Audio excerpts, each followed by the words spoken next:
ዕለታት ሓደ መዓልቲ ሓደ ሓራቕ ጎብየ ነበረ እዛ ሓራቕ ጎብየ ኸዓ ኣዝዩ መንጸርጸሪ ደይመስተውዓልን ነበረ ሓደ መዓልቲ ምስ ኣዕርክቱ ጻወት ነበረ ኣብቲ ጻወትሉ ነበሩ ሰዓት ከዓ ማይ ደርሆ ኣየር ሰበራ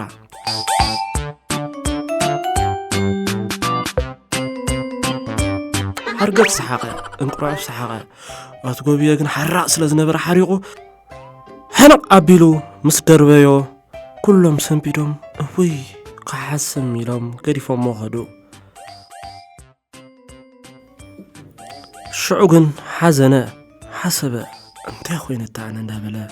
እንዳማረረ ኸሎ ኣቡኡ መጾ ኣቡኡ ንገዝኦም ሒዞ እንዳኸደ ኸሎ ኣብ መንገዲ ናይ ትራፊክ መብራህቲ ተወልዑ ጸንሖም ዶ ምስ በሉ ኸዓ ኣቡኡ ክነግሮ ጀመረ ሰሚዕኻ ዝወደይ እዚኣ ትሪኣ ዘለኻ ቀይሕ መብራህቲ ናይ ሓደጋ እያ እታ ቢጫኻ ተጠንቀቕ ማለት እያ እታ ቀጠልያኻ ሓላፍ ማለት እያ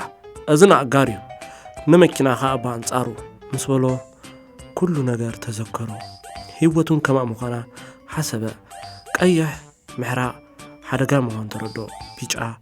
ተጠንቀቕ ምባል ምዃን ተረዶ ቀጠልያ ከዓ ሰላማዊ ምዃን ተረዶ ሰላማዊ ህይወት ከም ዘዋፅኦ ከዓ ፈለጠ ግን ኣብ ከቢድ ጭንቀት ከመይ ኢለ ሰላማዊ ክኾን ኢሉ እንዳሓሰበ ኸሎ ኣብ ድራር ምስ ተቐረቡ ኣዲኡ ከም ዝበለቶ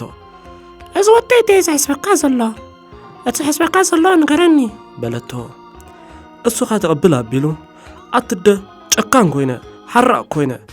ንምንታይ ሓራቕ ኣነ ሰላማዊ ዘይኮን ኢሉ ተዛረባ ኣጀኻ ወደይ ኩሉ ቀሊል እዩ ይኽእሎ ምባል ንኹሉ ይኽእለካ እዩ ክትጻወት ክትስሕቕ ተሪሊኻ ብሰላም ቅረብ ነቶም ዕርክትኻ ምስል ሓሪቕካ ዝመጽእ ጥቕሚ የለን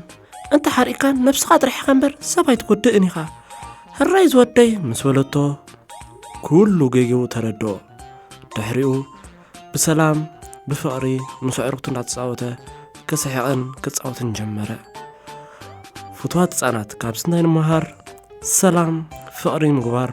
ኣዝዩ ምስ ኩሉ ከም ዘምረና ሕርቃን ግን ካብ ኩሉ ኸትፈለና ከም ዝኽእል ኢና ንምሃር ህራይ በሉሺ ቻው